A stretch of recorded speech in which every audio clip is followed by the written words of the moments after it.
this is all year? Y'all do this all year? Every week. Every week?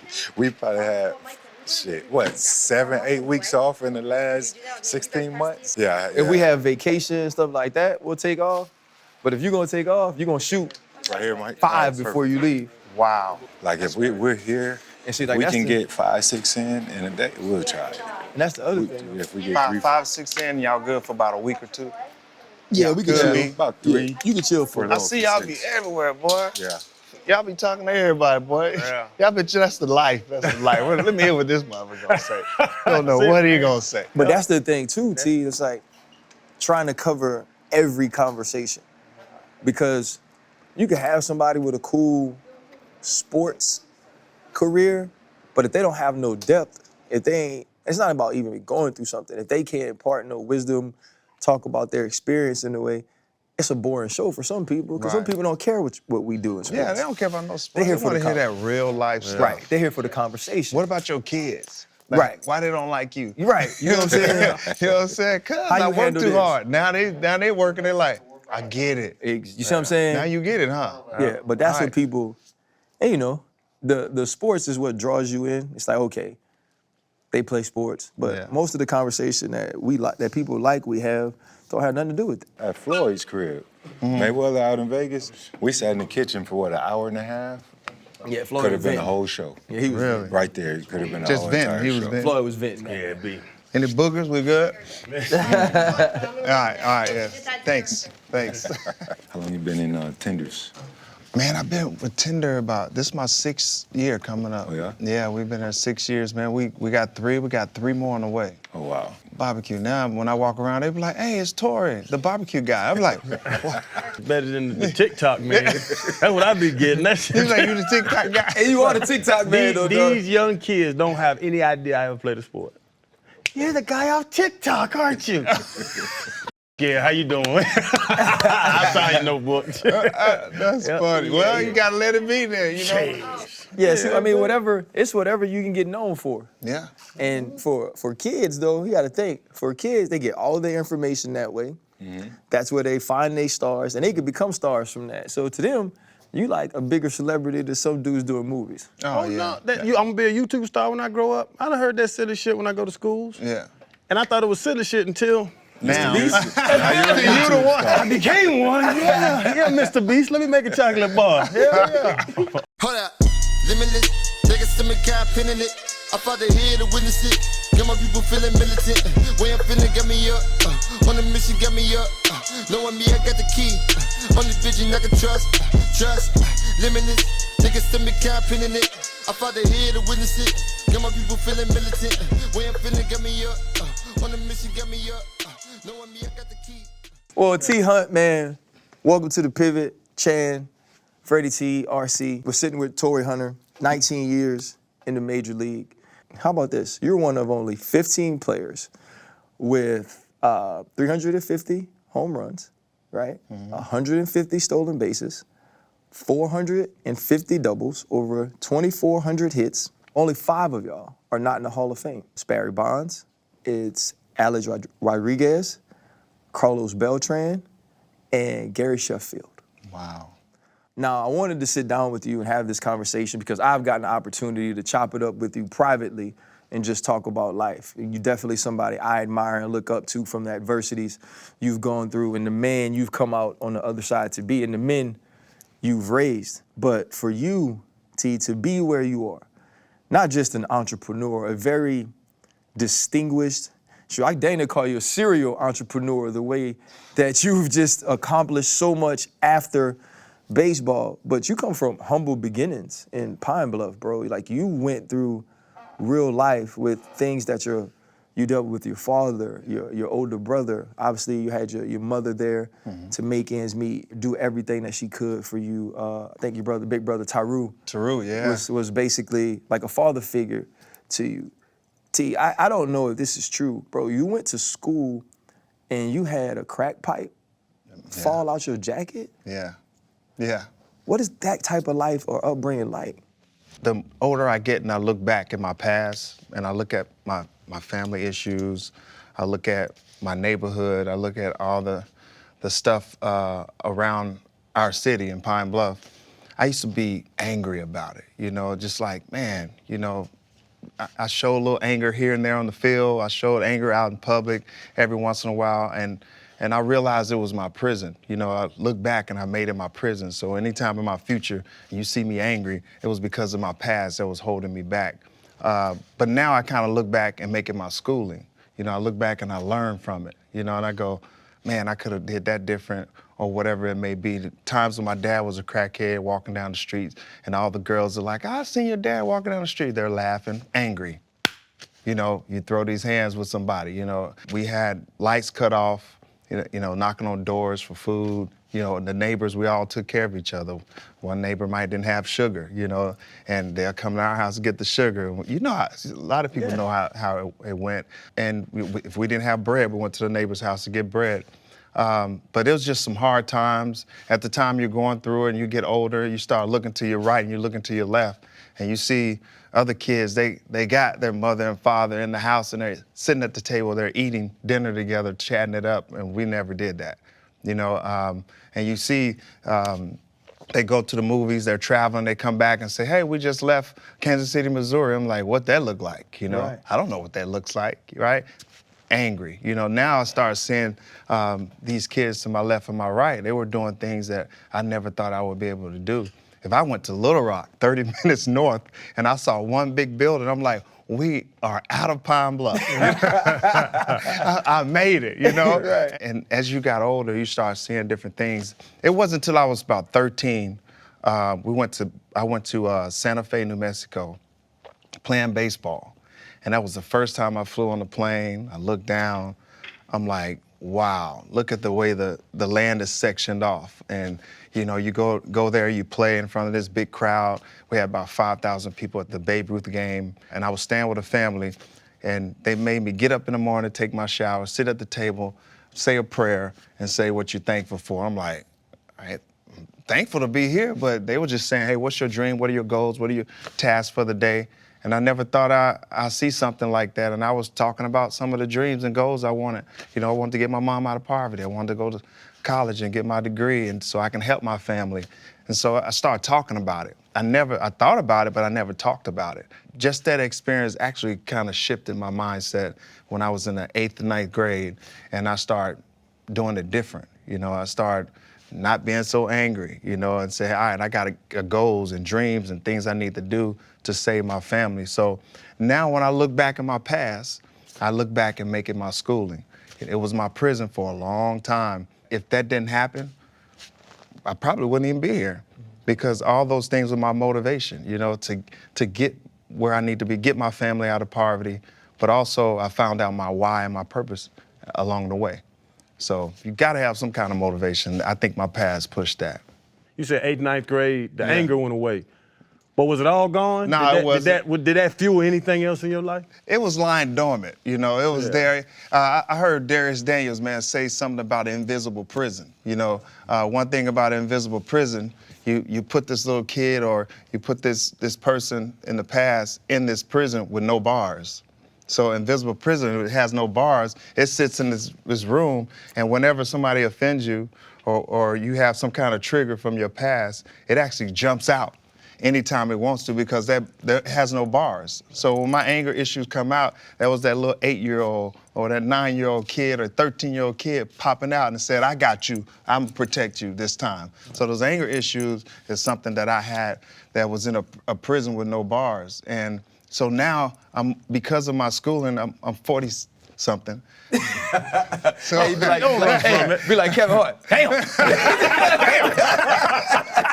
I didn't want y'all to say that. So I'm about 40-something. Yeah. So, and you look back and you go, you know what? I got you, right? I got you, little 8-year-old boy, an angry boy, mad boy, and I got you. I'm gonna protect you opposed to this 8-year-old, 10-year-old boy, 13-year-old boy protecting me as a grown-up.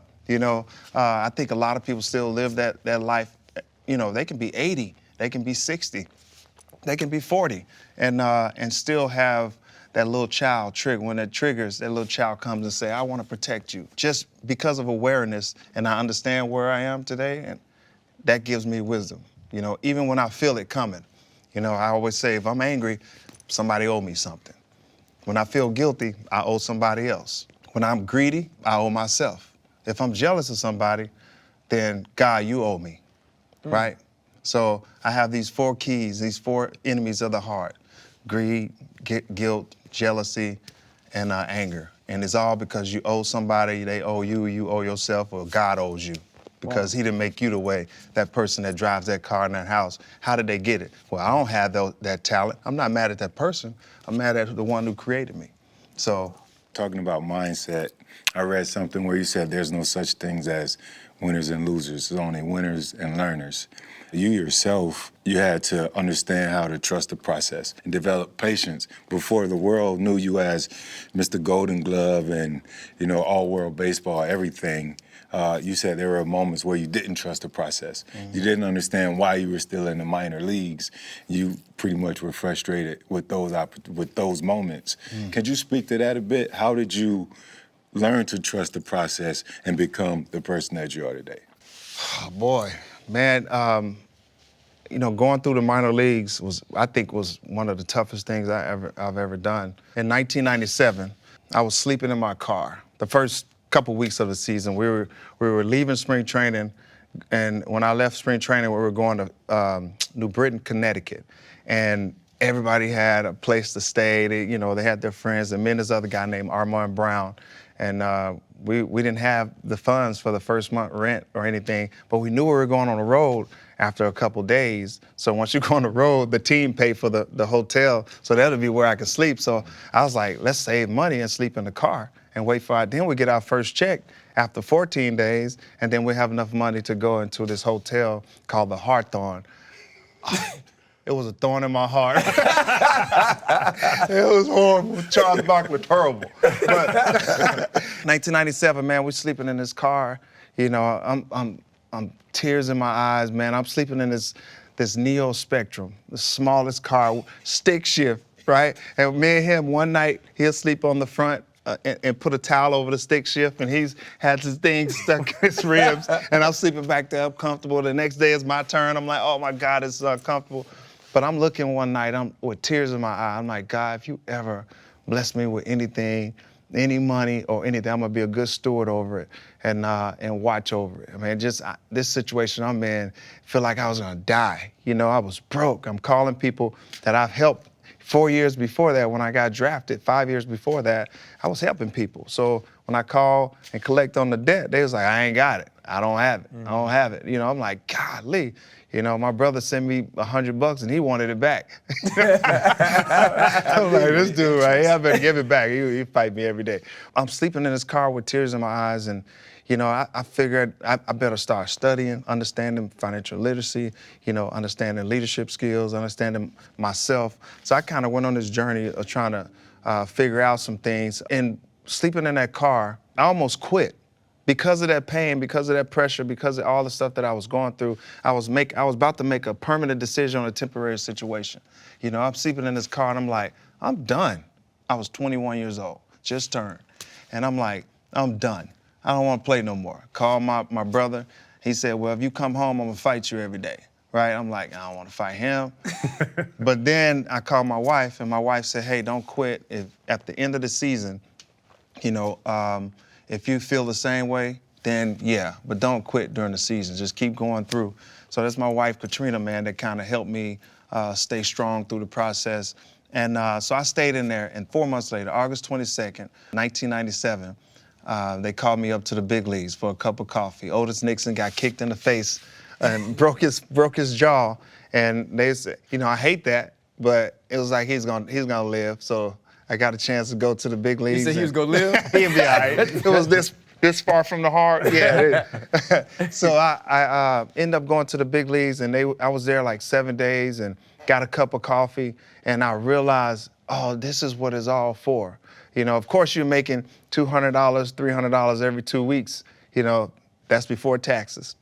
And then you go to the big leagues, you automatically activate the first year roster pay. So I was in the big leagues. I'm making $9,000 every 2 weeks. I'm like, oh my God, I'm rich, right? And then they say, hey, you're going back down to the minor leagues. And I went back down to activate that first year roster.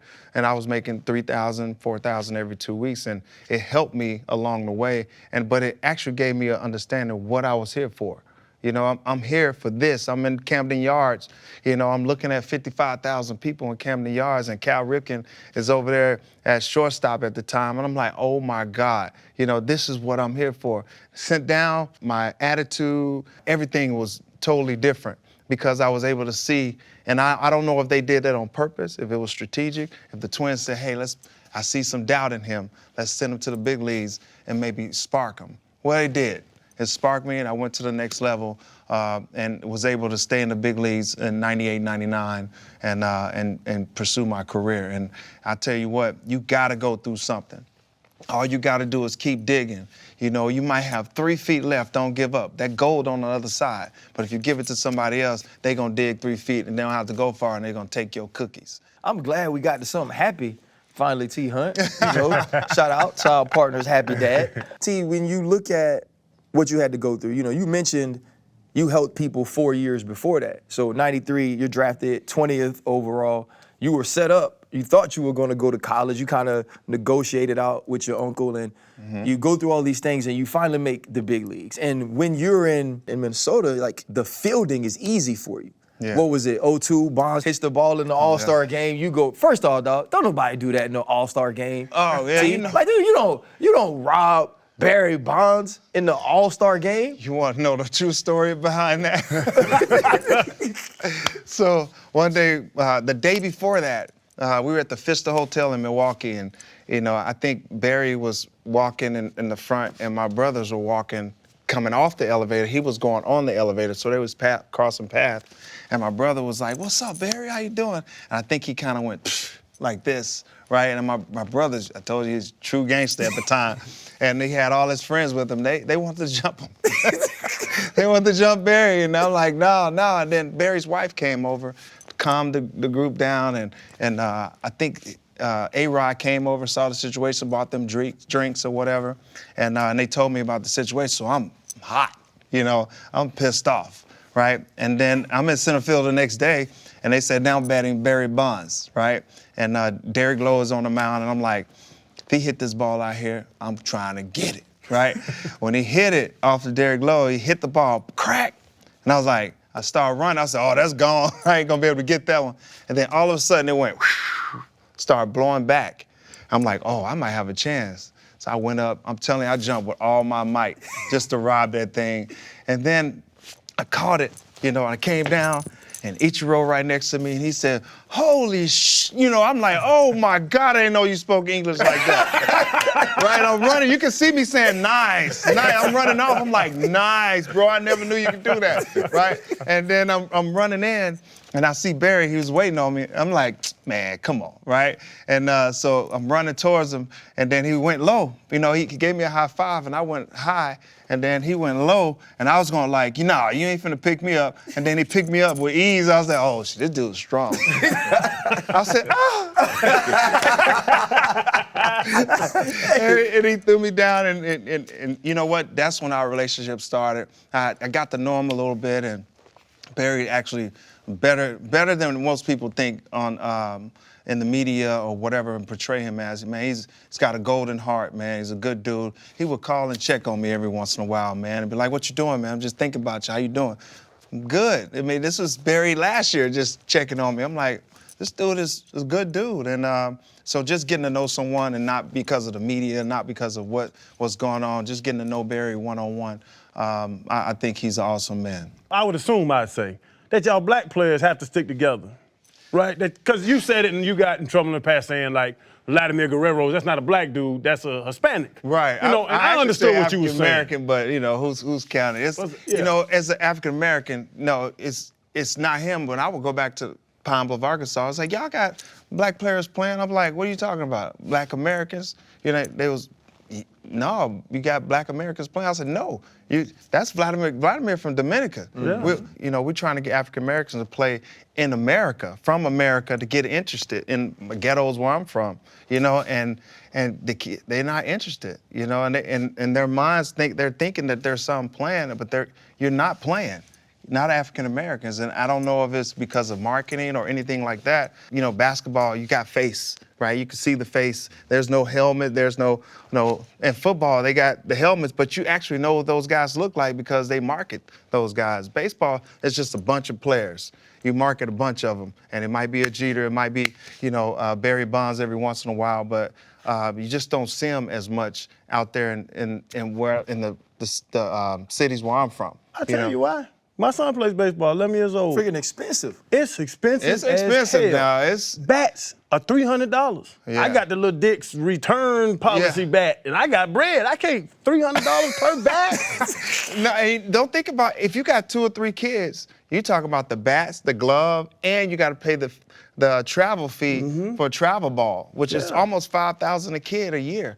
You got to have another salary to fund your kids to play baseball, right? And it's all year round. So I could see where it's pricing us out, especially in the inner city. For some reason, we're the #1 consumers in the country. I don't understand that, but we also getting priced out in baseball, the game of baseball, which I love. I call baseball is life. Life is baseball. Baseball, 3 out of 10, you're a hero, right? 7 out of 10, you're gonna fail, right? Life gonna give you those same apples.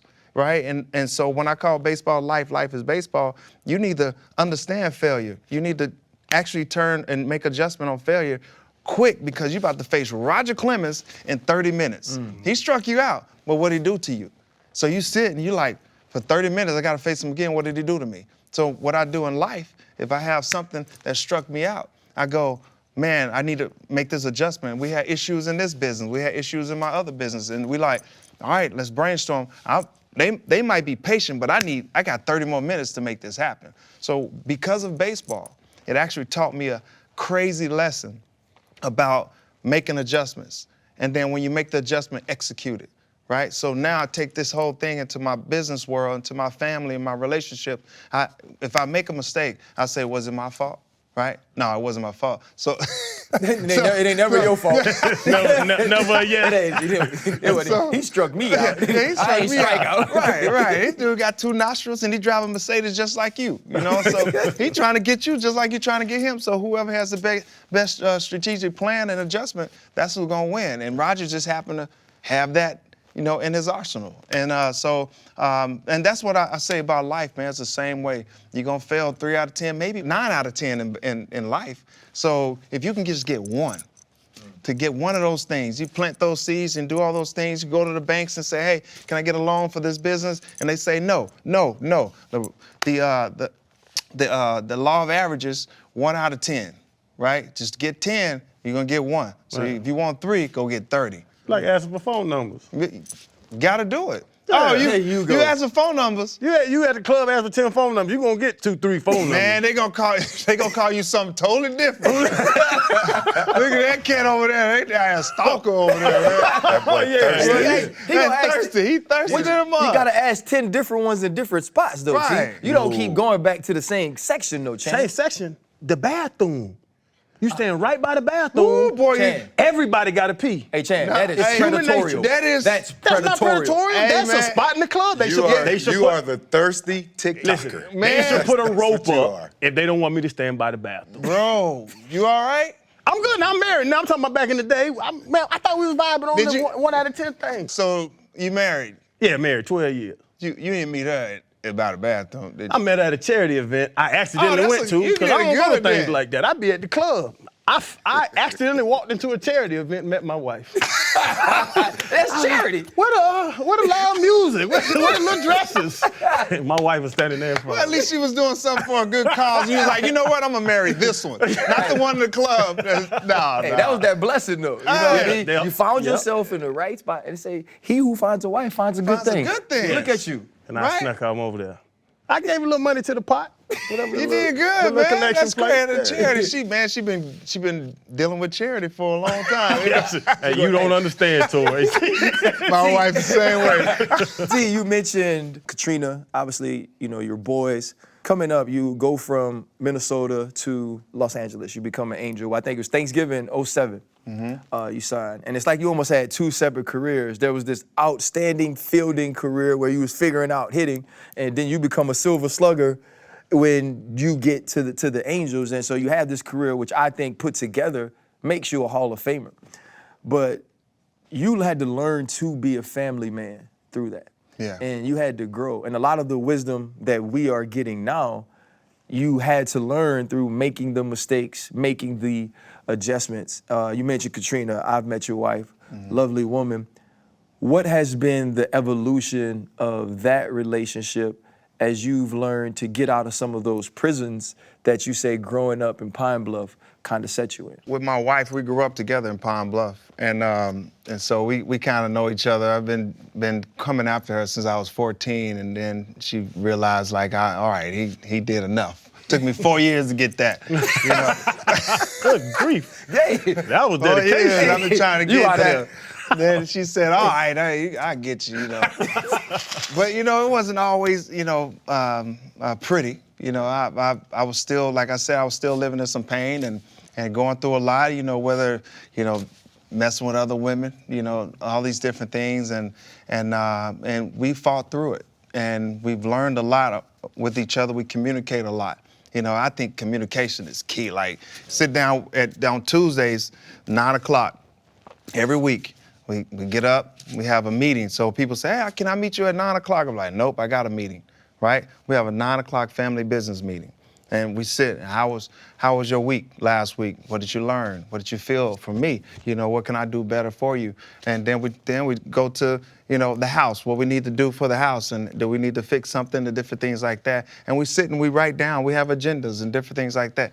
Every week on Tuesday at 9 o'clock. And just to keep that communication, we have date night, Wednesday night, Tuesday night, what we're gonna do, where we're going, what we're gonna eat. And we put it on our calendar and we send invites to each other, right? So we can know that we're going, and I look at my schedule. You got an RSVP too? Yeah, I got all that, you know?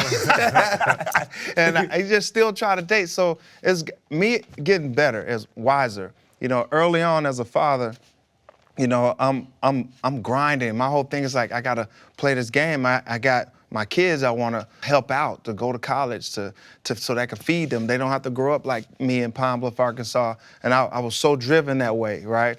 But as I got older, now I have 5 grandchildren and 1 on the way.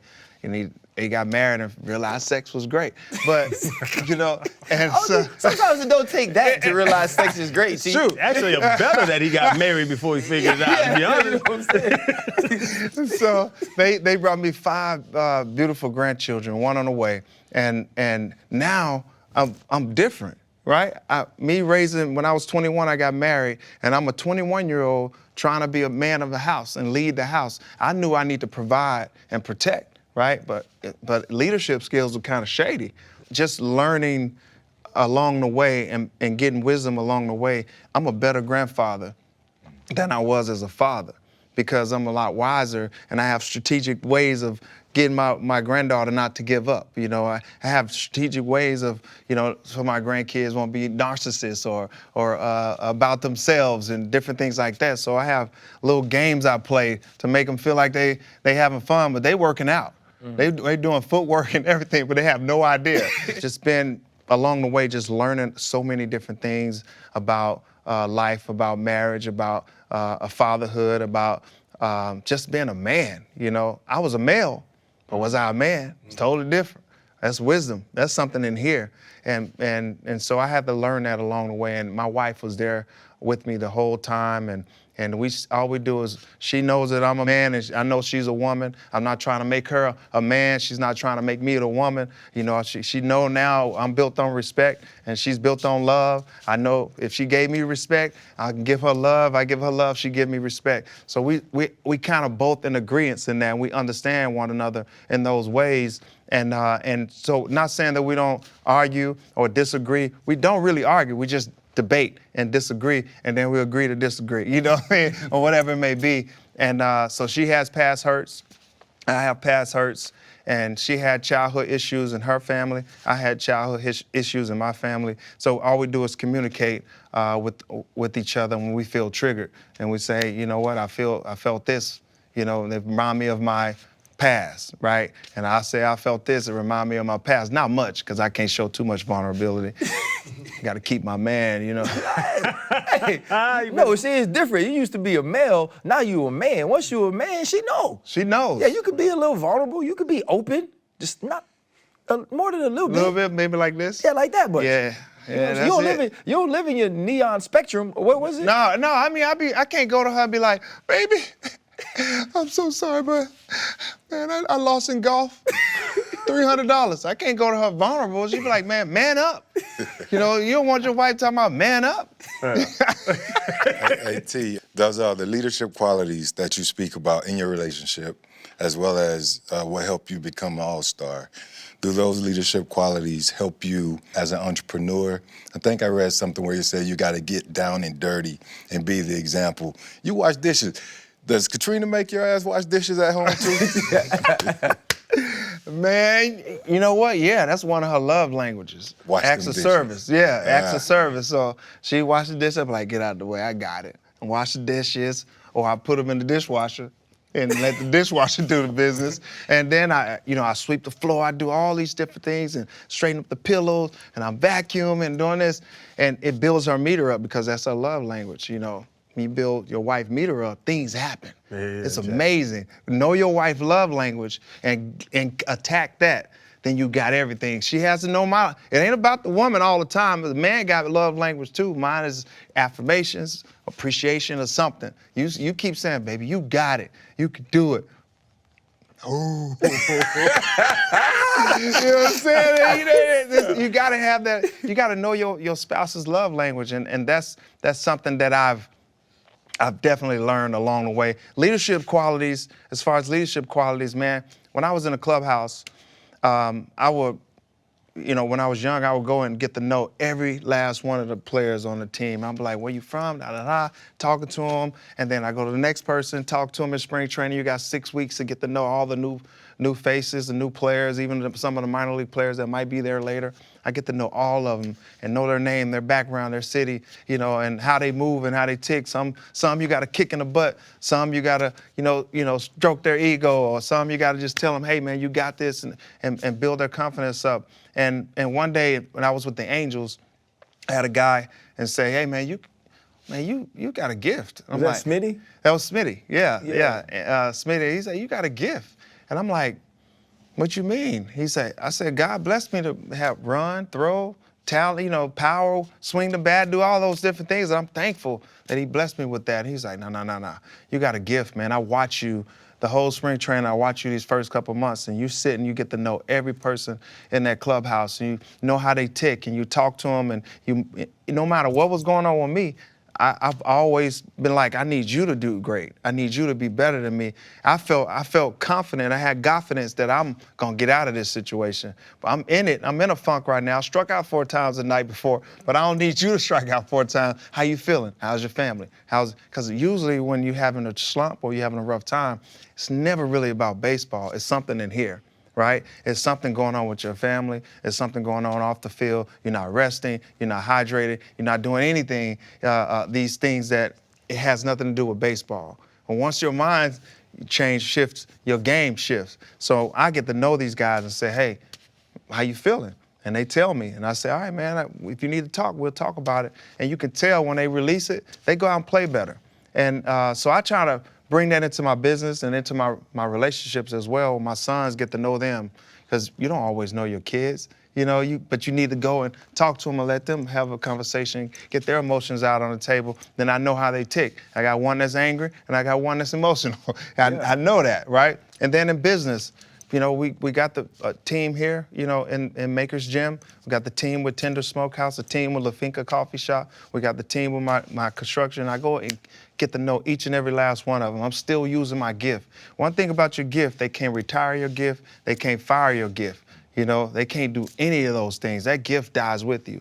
And once I realized that I was 32 years old, realized what kind of gift that I had to make you feel like you know me 30 years in 30 minutes. How did that develop? It's on the front end of your career, being around a great like Kirby Puckett, and then on the back end, being around a guy like Mike Trout. Yeah. And sandwiched in the middle of that is your amazing career. Were you able to just take pieces from different people that you met, different experiences, different conversations, and how did you use those to relate them to life? Because so many times athletes are sought after to become motivational speakers or to be on certain panels or certain boards because people look at our athletic experiences and try to glean something about their life from that. So how did you use those experiences specifically to help you grow away from the field? Going into business, I would start with baseball. Baseball had Kirby Puckett, Paul Molitor, guys that were older than me, Midre Thomas. They always said things. I'm 20, 21, 19, and these guys are, you know, 30 years old, 28 years old, married with kids, made money, did all these things, started businesses and all these things. And they come back and they give me all these things I needed, weapons I needed to skip a process, you know, to help me skip a process. So they would teach me, and then they would, like in the game, someone tipping their pitches, right? Paul Mahler would say, hey, I was sitting on the bench in Cleveland. We were playing the Indians, the Guardians now, but we was playing the Indians, and I'm sitting there, and I had the day off, and he said, all right, I want you to watch Dave Burba, right, and tell me what he's doing. And I'm like, what is he talking about? He said, but get your helmet in the little hole on top of the helmet, turn it and put it facing, and put the hole only on Dave Burba. And I did that, and as I was looking through the hole, the third inning, I'm like, I see something, right? Dave Burba would come lower than the Indians and come lower, and then it would be off speed. He'd come higher than the Indians logo. It was a fastball or something hard. And I'm like, oh my God, I think I see it. So I waited one inning to make sure before I told him, and I said, Molly, I got him. And he was like, what you get? They had me on TV. They said, wow, this young bug got his helmet on his face and looking through the hole like it was a game or something, but I was actually working. Yeah. Paul Molitor, he already knew about it. So he wanted me to figure that out and learn from it. And once I got it, I got it. So even though I knew like 80% of the pitchers in the major leagues, what was coming, you still can't get a hit because round ball, round bat, pretty tough, right? And no matter if you know it's coming, you still don't get a hit, but I have a better chance of hitting some pitches, waiting on pitches and different things like that. And Paul Molitor is one of the guys that actually, you know, sparked that. And so I just kind of advanced and got a little more advanced on it. I always studied. People see me in the back room, close that door, and I'm studying film of all the bullpen guys and all the pitchers and how to figure out these little things. So now, going into my business, I actually go to people in real estate and talk to real estate gurus. You know, hey, what do you do in this? How did you do it? And I'll take notes. You know, we got a guy at the coffee shop. What about coffee? What is it all about? Where do you get it? Mexico, whatever it may be. Then I go to the barbecue joint. You know, how do you do these different things? I'll talk to D. Lincoln, who helped open up Del Frisco's here in Dallas, and learn different things about the restaurant industry, the commercial real estate industry, whatever it may be. So that's what I know, to go get that wisdom from people that's been there, done that. If they hadn't drowned and failed, I don't mess with them. See, we had The Rock on, and he said his motivation was he cannot be effing broke. You talked about growing up, knocking on doors for sugar, sharing loaves of bread with whoever had them, living in your car and saying, God, if you give me anything, I'm going to be a good steward of whatever money, whatever blessings they are. A lot of times in our community, we don't have that financial literacy. Mm-hmm. We also have the dependency of we made it. Yeah. It's not often that you get to make it or that I made it. How has that influenced the way you work with the community, our communities, and communities of people who don't understand that type of financial literacy, who may come from the same background you do? That was my motivation for getting out of poverty. That was my driving factor, right? Wasn't my why though. You know, what was your why? Man, I could see myself in a coffin, and then 100 years after me. I saw myself in a coffin. That's what men do. We go out and we go way out and say, all right, this is what I want my great grandkids to have, or this is what I want, legacy I want to leave in my community, that I built businesses, I created jobs, and people go home and have food, shelter, and clothing. You know, when you can create food, shelter, and clothing and do those things, since I was a youngster, man, I always told my wife, I told my mother, man, I want to own a business, all because I watched Trading Places. Eddie Murphy's on the street. Next thing you know, he's running the business, and that little show right there changed my life, right? And I'm like, I want to be that. I don't see myself working 9 to 5. I see myself starting a business and creating jobs so people can have food, shelter, and clothing. I think that's the most powerful thing that you can do. My driving factor is not to be broke. You know, that's what it was when I was younger. Ain't no lights gonna be cut off in my house. I'm gonna figure out how to get it done. It's gonna be food in my house so my wife and kids can eat, my grandkids can eat. We're gonna do that. That's my driving factor, but it's not my why. My why is bigger than me. My why is not about me. Me not being broke is about me. I can be driven by that, but my why is never about me, it's about others. And that's what I try to focus on, because I know I'm driven. That's not gonna happen because I'm gonna fight through it, and that's what keeps me motivated and keeps me going. Why is not about you. What was not broke to you? Because not broke, having $20 not broke, but what was the broke where you had enough money where you could really think about creating jobs? Because I have businesses, but my mind's not there yet, or my pockets aren't there yet to say, let me create jobs. I have never thought 100 years down the road like that. Is that a number in your mind? When did you get there? Because it's amazing to hear you say that. Me personally, I think you never get there. I think success is an ongoing process of failure that you've made adjustments on. I don't think successful, if someone say they're successful, then they comfortable and they're happy. Uncomfortable, I gotta be comfortable being uncomfortable, because if I'm successful and I can go and lay out on the beach nude and drink on a Mai Tai, you know, that's That's what I'm saying, bro. You touch 9 figures, I believe. You can go lay naked and drink a Mai Tai. Why the hell you running around here building shit? Man. Man, look, man, That's your dream. I'm telling you. That's your dream to not do nothing? You're gonna die. You're gonna die mentally. I'm gonna do something. You're gonna be bored, man. You know, once you get bored, a man that's idle is not happy, bro. I'll tell you that now. You sit idle, look at the pandemic. Look how many suicides there were, you know, amongst men. That was a lot, right? Because we were sitting idle and they're stagnant. Things weren't moving. It's all about, you have to keep moving, man. Keep yourself going. Other than that, you're gonna get addicted to porn. Mm-hmm. Already. Sound funny, but it's true. It's already, we passed that. That's in the past. What's the next step? Were you bored? You said Is you that walked what too many happened? alleys. Did you get addicted to porn during COVID, Chad? I got addicted to porn at 11. There was no COVID when I was 11. That was 30 years ago. I was just nasty. You get bored. Only when you get bored, I'm telling you. Yeah. If you say, you know what, I feel like I want to watch it, you gotta go work out, go do something, right? Mm-hmm. It's a lot of men out here addicted to porn. Mm-hmm. No doubt about it. I've tried it, right? Yeah. But every time I tried it, it's because I was bored. I bet you were successful, though. I mean, you realize it wasn't. You said it takes success. It was you.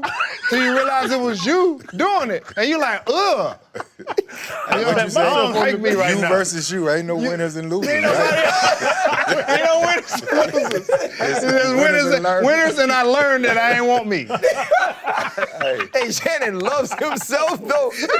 He loves himself. What is wrong with y'all, man? This guy. Hey, no wonder y'all call. We got to pivot. We got to pivot. I'm gonna help you out We with need that, to Torii. You talk about your why, and you talk about legacy and your family, but there's another why. You have the philanthropic endeavors, the Torii Hunter project, right? What inspired that initiative, and can you fill us in? You know, you look at a lot of things in your life, right? You look at me standing in line at a place called Neighbor to Neighbor. My grandma and I, we just standing in line, and we go there to eat. You know, some food we didn't have, and my grandma would say, "Hey, come with me."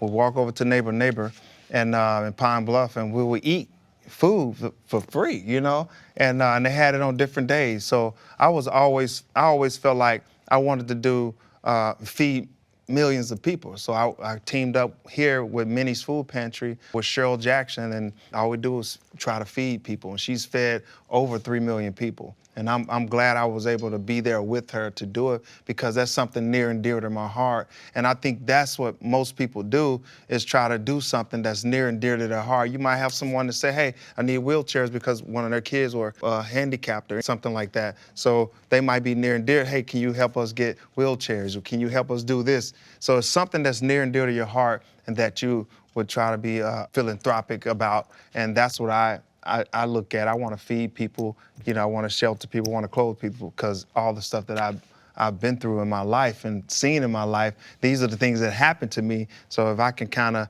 help solve those problems in those areas, I think that's living that dream, and that's your why. And that's how I created a lot of my foundations. You kind of full circle mentioning the way you grew up and growing enough to where you actually said a prayer for your father to be delivered. That's a full circle moment of the way life works, right? We start out in Pampers, and usually if you live long enough, you end up back in Pampers. Mm-hmm. And you go from being taken care of to taking care of people to then being taken care of again. You had shifted to almost being the father in that moment. What was that like to truly speak to God and pray for your father to be delivered from something that you said yourself was his demons? I prayed for him, and every night I'm praying for him, because my brothers would call me and say, hey man, the lights are off. When I'm in the minor leagues, and I would send the little cash that I had to get the lights cut on, or my dad took the TV and pawned it for cash, or whatever it may be, and you just pray that he stay healthy, or somebody don't shoot him or jack him or anything like that, or he didn't die from the drugs. I mean, I prayed for all those things, but at the same time, me getting to the major leagues, I thought money would be the thing. If I could just make enough money to get him in rehab. Well, my dad been 15 rehabs, man, and he always revert back. And so it kind of made me angry, a lot. My dad, I want my relationship with my dad, and, I'm 13, 14, 15 years old, isn't that this kid? He said, I'll be at the game. And you look in the stands, you don't see your dad, and it happened all the way through high school. You're like, I'll be there.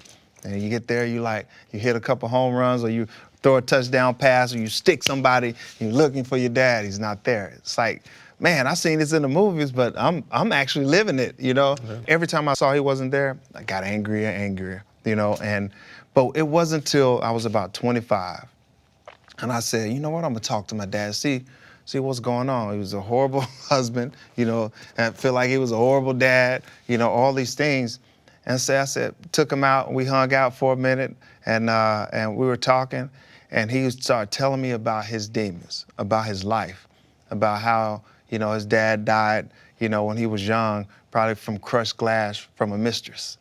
My dad had a lot of different family issues. He was dropped off, and his mom went and pursued a whole life in Vegas while he dropped off with her sister and, stayed there for the rest of his life. And then, he went to Vietnam, and his bunkmate killed himself, and blood was all over him. He thought he talked him off the ledge, but he ended up, killing himself, and the blood fell through the mattress and landed on him, and he woke up, couldn't believe it, right? And so when you start talking to your father, whoever is out there, and you got a dad that's going through something, they don't talk about their demons. But if you go and you ask them about it, and they talk about it, don't be angry, listen, because that's probably why they're acting out. I'm not saying my dad is great right now. My dad's still fighting his demons. He's in rehab right now. He's still fighting his demons, but I know who he is. I know his character. I know why. I understand. So I'm more patient with him now, and I talk to him all the time, and I'm not talking to him with anger. I'm talking to him with love. I'm telling people about father issues and how to deal with their father, but I wasn't good with my father. So that's no wisdom in that. Wisdom is heal pain, right? Wisdom is not pain. Right? I'm still going through these things. You got old people in here. You got people that's older, 80 years old, still mad at their dad, but yet giving advice about how to get out with your dad issues. Don't listen to them. Wisdom is heal pain. When that person's healed, he has wisdom to give. How has that affected the way you've been as a father? Because we see sometimes you hear, whether it's the excuse or the reasoning, I can't be a father, or this person wasn't a father because he didn't learn to be a father because he wasn't taught. And then you'll have, and I have friends that are like this, that didn't grow up with fathers, and because they missed them, because they wanted them there, they go above and beyond to be there for everything, to be supportive, to be present, to make sure that their child doesn't have the experiences that they have. How did that revelation, or even maybe that conversation, affect who you were, or shape who you were as a father? Man, just what my dad went through, I knew what not to do, right? I still had to learn a lot of different things. And sometimes we have issues in our life, we overcorrect. And then you're gonna have the same issue, just different, because you overcorrect the situation. You say, no, you're not going there. No, you're not going. And next thing you know, they got rebellion, right? Because your parents went there and they did that and they did these things and it didn't work out for you. And sometimes our experiences, we gotta be careful putting it on our children, on our wife, or on our friends, or whatever it may be, because sometimes those experiences that someone else had, they tell you not to do it, but yet it might not have been for them, it was actually for you. You can do it. So sometimes you gotta be careful overcorrecting the situation because it can get worse. And so I think I overcorrected a lot of things. You know? and there's no. I thought they threw the parties at your house, T. They did. I let them throw parties, and I chaperone, and you see things that you shouldn't see. But in high school, them high school parties was wild. I'm like, all right, let's have a Halloween party. No, it became a strip joint. What is going on? Yeah. I thought they have masks or whatever. But anyway. So, man, who knows how to be a father? Who knows how to be a mother? Everybody's built different. Everybody has a different DNA.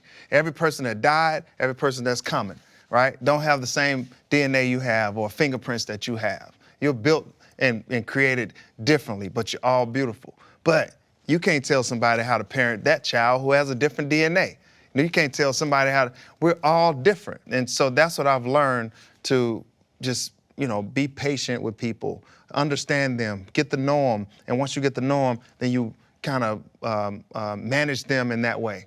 And that's what I try to do. And T, it's interesting with your father, because I was just thinking about there might be kids going through that right now. Not that made it to the major league, whatever, but get a little money and have a drug-addicted parent. How did you navigate trying to help him and not enable the habit? Because knowing any $10 sitting around could become a damn rock. My dad was very creative, though. He was creative on how he was gonna get it, you know? Yeah. And he would come up with some crazy stories. I'm like, man, you are creative. But that sounds like a crack move. You might be going by rock. It's very creative, though. Yeah. But, I tried to limit my dad, so I would say, all right, you get this $1,000 a month. So I didn't want to give him enough money where he can kill himself. Right? Yeah. But I gave him enough that he can eat, right? But he worked too. He made his money. He retired, got his money, whatever. I helped him out, but I kept it limited so he wouldn't. Man, it's people that don't have my dad's drug addiction that are worse than my dad. Once the family find out you signed a 5-year, $90 million deal, or a 5-year, $47 million deal, 5-year, $26 million, 1 year, 10, right? They find out you got all that, they coming after you, right? What about me? That was facts, by the way. That wasn't, how we throw out, it's like hyperbole. It's exaggeration. Like if I say, if I sign a 5-year, $90 million deal, that's not my actual deal. Yeah, no. That was his. And then he said, what if you sign like another one? It was like 47 or something like that? Yeah. That was another one of his deals. And the baby, 2 for 26 was the baby? And then 1 for 10. That sound like the baby. The 1 for 10 sound like the baby. But babies are good. And they put it on the news, man. That's the worst thing that can happen. You put all them contracts on the news. You're like, all right, guys, here's the meat. Go get them. You know what I'm saying? That's a good problem to have, but the worst thing that actually happened, Torii, is to be in the NFL and to be a practice squad guy. Your family can't differentiate between this guy that has a 5-year, $100 million deal, and they think that you're on the practice squad in the NFL, that you got millions. Yeah. I think that's the worst problem to happen, because you ain't really got it like that. Right, that's what I'm saying. Hey, I'm saying because you have it, right, you don't change. Like, people really think that people get money, they change. No, they don't. Money just exalts who you really are. I just know because I grew up in the minor leagues with a lot of these guys. And then when they sign, $50 million, $60 million deals, you'd be like, man, they'd be like, oh, he changed. I'd be like, no, he ain't been that way. Money exalts who you really are. Money changes people around you. Money changes the vision of you, right? So when people look at you, they say, money, what can I get out of him, right? I'm not saying everybody, but it happens, right? Especially with your family members, because Team Hunter, there's like, we all made it. I don't have to work no more. You're a lie, right? So they would come to me and I'll say, I was wondering why everybody's calling me in January, right? So I'm like, man, why get all these calls in January? And it took me years. My wife sitting up, we laying up, we talk. I'm like, why I keep getting like 200 calls in January? So when I started looking at it, and I found out financial literacy had a lot to do with your emotions. The love of money is the root of all evil. Money is not the evil, the love of it, why you lie, cheat, and steal, or you get emotionally attached to like Thanksgiving. Then it carries over to Christmas, and you get a giving spirit, and you want to go out and hang out, you want to travel, you want to go see different things, and then next thing you know, January hit, you broke. I can't pay my rent. Things that happen. And I got these calls for 5 years, and I'm like, why is... So I came up with this thing called January No. So you call me in January, oh, my house, I'm about to lose my house. I'll be like, call me in February. Guess what? I don't get that call because they figure it out, right? I still, to this day, get calls in January from somebody different or even repeat offenders, I call them, right? And they call me in January, and I still say no. February, they call me, I'll be like, okay, what you need? But most of them don't call me back in January because they figure it out. Yeah. But they know that they had an issue early on. They knew they couldn't pay their rent in January, but in December, I saw you on social media kicking it. I saw you in Vegas. I saw you in New Orleans. I saw you go visit your family. Somebody had to pay for that flight, right? So I saw you give gifts. I saw you receive gifts. So how are you calling me in January, right? And then you get that call, I figured out if money's emotional, people spend emotionally. Every time I spend my money, I spent it because of my emotions, not because of my mathematics. It's people that's smarter than you in this world that know math, but why they broke? Emotions. Your financial literacy got everything to do with your emotions. Well, on that, I'm gonna stop being emotional because I'm trying to be more literate. T. Hunt, man, I appreciate your time, man. Thank you. There's a ton of wisdom given, ton of gems dropped, but I think more importantly, when people like you get an opportunity to share their journey, all of us learn so much from it, man, so we appreciate you. Man, I appreciate you guys having me, man. I understand why you call it the pivot, because sometimes, yeah, you guys are sports guys, but you guys come and talk real life things so to help people live. So you think that you're gonna get this, but we pivot. And we go the other direction. So appreciate you guys as well, man. My man. For sure. Good. Hey, that boy dropped them contract numbers though. Hey, when he was dropping them, I let the first one slide. I was like, okay. Okay, hypothetically. Yeah, that's a hypothetical. Then I heard the second one. I was like, I just Googled that. You know what? Because I ain't look at mine that many times. I wasn't as happy as him. 3 for what? Man, fuck y'all. Hold up, limitless. Niggas to me, got pinning it. I fought the head to witness it. Got my people feeling militant. Way I'm feeling, got me up. On the mission, got me up. Knowing me, I got the key. Only vision I can trust. Limitless. Niggas to me, got pinning it. I fought the head to witness it. Got my people feeling militant. Way I'm feeling, got me up.